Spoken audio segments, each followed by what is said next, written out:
The fluorescent lights of the airport buzzed overhead, casting a sterile glare over the chaos of hurried travelers. But for Amara Johnson, time had just stopped. A uniformed officer held her passport under the cold beam of his flashlight, his lips curling into a smirk as he flicked open a pocket knife. "Fake documents get shredded," he said flatly, the blade hovering over the laminated page. Amara's heart hammered against her ribs. She opened her mouth to speak, but the sound of tearing plastic cut her off. The knife sliced through her. Photo, her name, the embossed eagle of the United States, and with it every shred of her dignity. What the officer didn't know, what he couldn't see through the haze of his assumptions, was the UN badge buried in her suitcase, or the storm his actions were about to unleash. Meanwhile, 2,000 miles away, 17-year-old Jamal Thompson shifted his weight on a crowded city bus, his earbuds drowning out the world. His eyes flicked to the pregnant woman standing near him, her hand gripping a pole as the bus lurched. Without thinking, he tugged out his earbuds and stood. "Here," he mumbled, avoiding her gaze.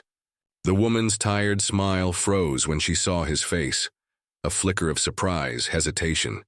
But she sat. Hours later, Jamal would find a crumpled note in his jacket pocket, its words scrawled in shaky ink. "I wasn't going to take your seat. My husband told me not to trust people like you. But you're different, and because of that, I need you to have this." Beneath the message was a phone number, and an address that would unravel a secret buried for decades. 2 stories. 2 collisions of prejudice and unexpected humanity. One thread connecting them, the crushing weight of judgment and the explosive power of a single choice. As Amara's shredded passport fluttered to the floor, her voice finally broke through. "You realize," she said, slow and deliberate, "I'm here to investigate you." The officer's laugh was sharp, dismissive, until her diplomatic ID hit the counter. His face paled. Somewhere, a cell phone rang. A supervisor sprinted toward the gate. But before Amara could speak again, a hand clamped her shoulder from behind. "Ma'am," a voice warned, "you need to come with us." And in that same moment, Jamal stood on the dusty porch of a boarded-up house, the address from the note in his trembling hand. Inside, a box of yellowed letters waited, each one ending with the same phrase, "Tell my son I'm sorry." The dates on the letters, all from 1968, the name signed at the bottom, a name Jamal had seen before, on his own birth certificate. But that's the thing about truth. It doesn't care about convenience. And as the airport officers scrambled to silence the woman with the power to expose them, and Jamal pieced together a history that wasn't supposed to be his, both would learn the same lesson. The past never stays buried. Not when justice is hungry. Not when a teenager holds proof of a lie that could rewrite 2 families.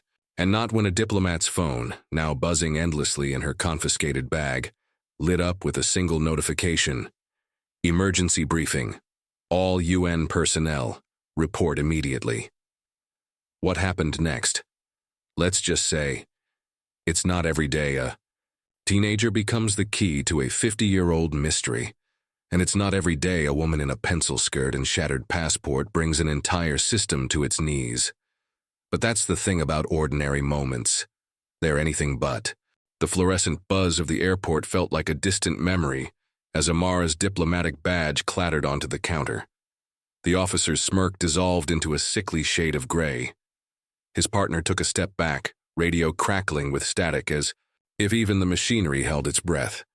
"Ma'am," the supervisor stammered, sweat blooming on his collar, "there's been a misunderstanding." Amara's voice stayed ice cold, but her hands trembled. "A misunderstanding," she repeated, staring at the shredded pieces of her passport. "You destroyed sovereign property.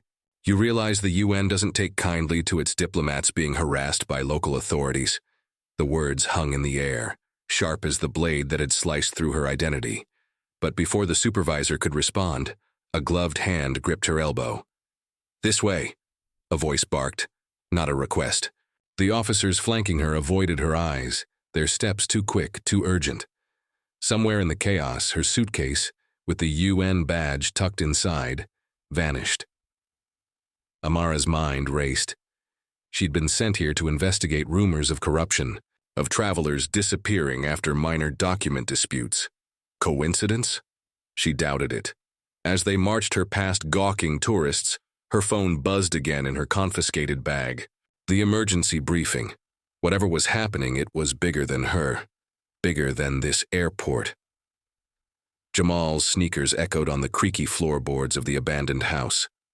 Dust motes swirled in the slanted sunlight, settling on the box of letters in his hands. The handwriting matched the note from the pregnant woman. Loopy, urgent. "Tell my son I'm sorry." His throat tightened. The dates.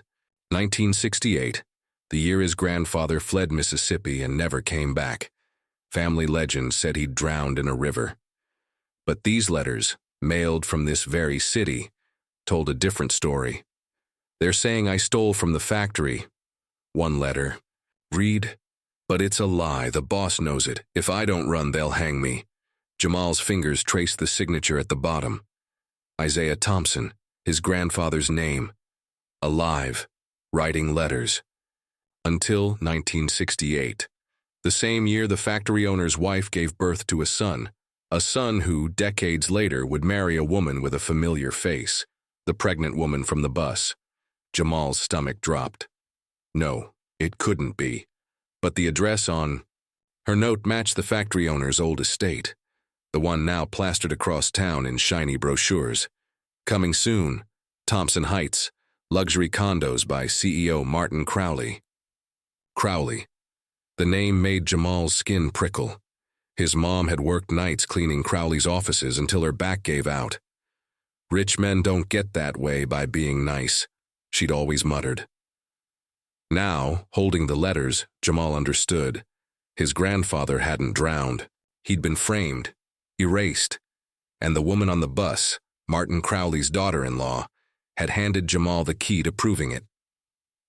Back at the airport, Amara sat in a cramped office, the walls plastered with flight schedules and a faded employee of the month poster.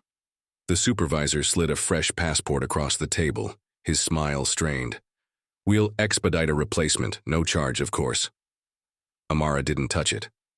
"Where's my bag?" she asked. The man blinked. "Bag? The one your officers took, with my UN credentials." A beat of silence. Then, too casually, he said, "We're locating it now." But Amara had seen the flicker in his eyes.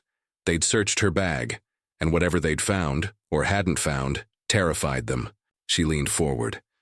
"You're auditing travel logs, aren't you? That's why I'm here. To find out why 6 people vanished after passing through your security checks." The supervisor's jaw twitched. "I think you should focus on your new passport, Ms. Johnson." The door burst open before she could reply. A young officer, breathless, whispered to the supervisor. His eyes widened. "You're cleared," he said to Amara, suddenly too polite. "A car will take you wherever you need to go." But as Amara stood, her gaze caught the officer's computer screen. A security feed paused on a familiar face. A man in a suit dragging a teenager into a van. The timestamp, 2 hours ago. The teenager's hoodie. Purple, like Jamal's. Jamal didn't see the van until it was too late. He'd been too busy stuffing letters into his backpack, hands shaking, when the floorboard creaked behind him. A voice said, "Your granddaddy should have stayed gone." Then, a prick in his neck. The world blurred. When he woke, head throbbing, the van reeked of cigarettes and metal. A man in a suit glanced over his shoulder. "Relax, kid. Mr. Crowley just wants to talk."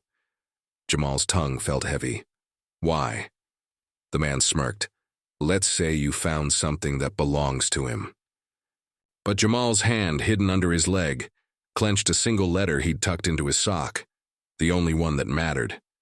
Dated 2 weeks before Isaiah's last letter, addressed not to family, but to a friend. "If anything happens to me," it read, "find the ledger. It's all there." A ledger. Somewhere in Crowley's shiny new condo project, buried under concrete and lies, was proof.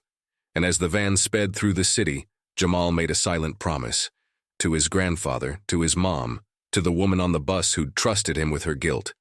He'd find it. Amara's government car idled outside the UN office, but she didn't get out. The security feed gnawed at her. That teenager, where had she seen him before? Then it hit her. The emergency briefing packet, a photo of a missing person's report, and a boy in a purple hoodie. Jamal Thompson. Last seen boarding a bus, her phone buzzed. A blocked number, she answered. Ms. Johnson? A woman's voice, shaky. I need to show you something about the airport, about my husband. Amara froze. Who is this? A pause. Then, the woman your officers are searching for.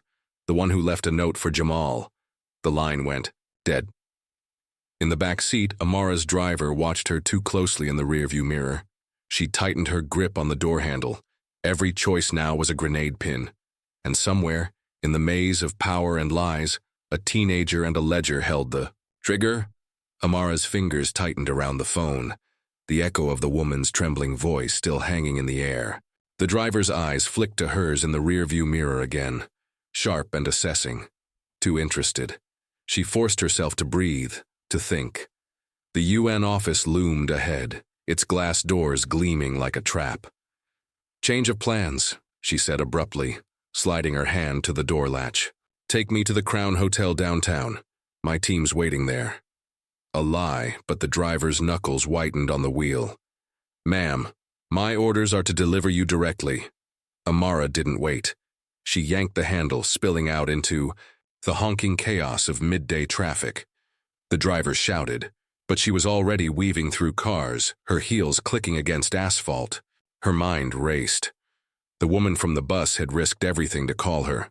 The note, Jamal, the ledger. It had to connect to the disappearances she was investigating.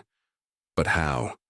She ducked into a dimly lit coffee shop, borrowing a stranger's phone, with a hasty excuse about a dead battery. Her fingers hovered. Who to call? The UN? Local police? But the airport officers had been too quick to shred her passport, too eager to vanish her bag. Trust was a luxury she couldn't afford. Instead, she typed the number from Jamal's note, sent hours ago by a woman drowning in guilt. It rang once, twice. Then a voice, hushed and frantic. You shouldn't have called. Jamal's head throbbed as the van lurched over potholes, the taste of metal sharp on his tongue. The man in the suit, Crowley's attack dog, hummed along to the radio like this was just another errand. Jamal's hand crept toward his sock, the crinkle of the hidden letter his only comfort. Find the ledger. But where? The factory was gone, replaced by Crowley's condos. Unless, the man's phone buzzed. He answered, his tone shifting to oily deference. Yes, sir, we've got him. No, he hasn't said anything yet. A pause. Understood. The site. Jamal's pulse spiked. The site. Where Crowley's crews were pouring concrete this week, burying secrets under foundations.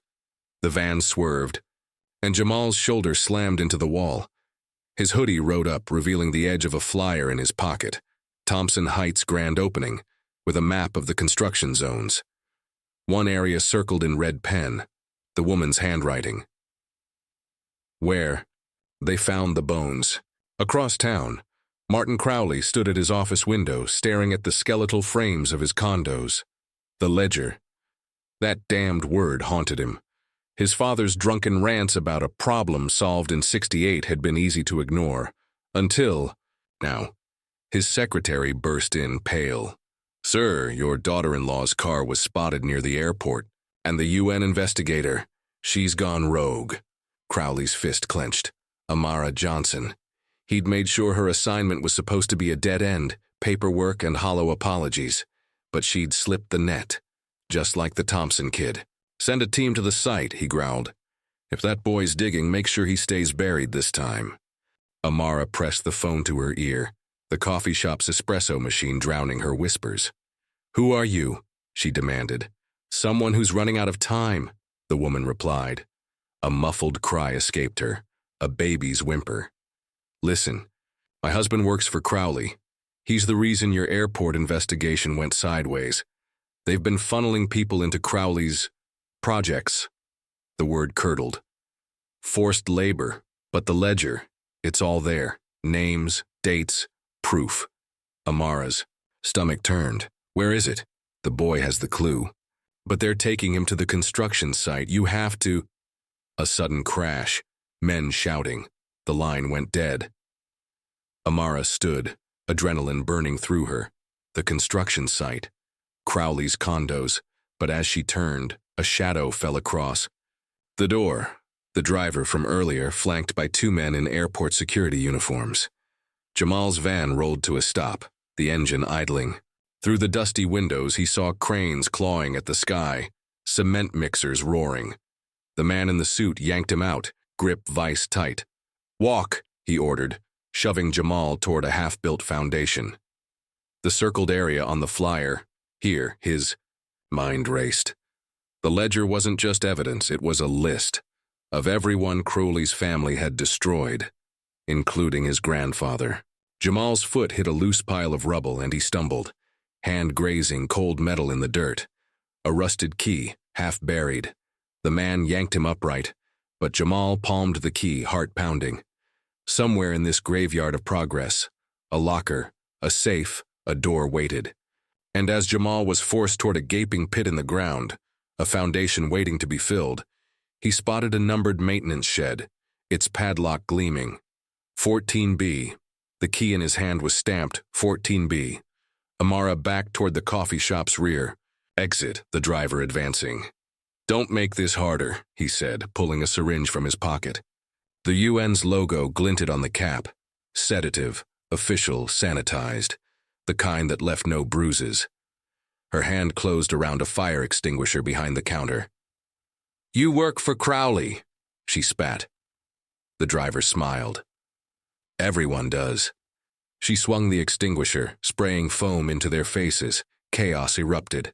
She ran, the address from Jamal's note seared into her mind. Thompson Heights.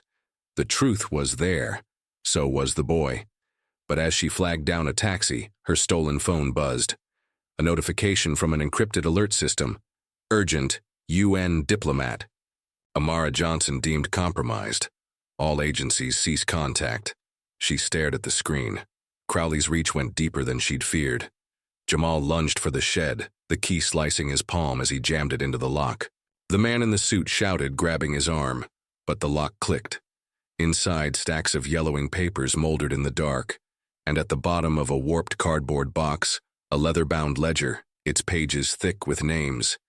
Give. Me. That. The man's breath was hot on Jamal's neck, but Jamal flipped it open, the first page glowing in a shaft of sunlight. Isaiah Thompson, 1968. $500 paid to Sheriff T. Wilcox for disposal. His blood went cold. The sheriff's grandson, now the state's governor, a gun cocked. You really think you'll live to tell? The man hissed. Jamal's grip tightened on the ledger. Somewhere beyond the chain-link fence, sirens wailed. Or maybe cement mixers. He couldn't tell. But in the distance, a woman in a torn blazer sprinted toward the site, hair flying, eyes blazing.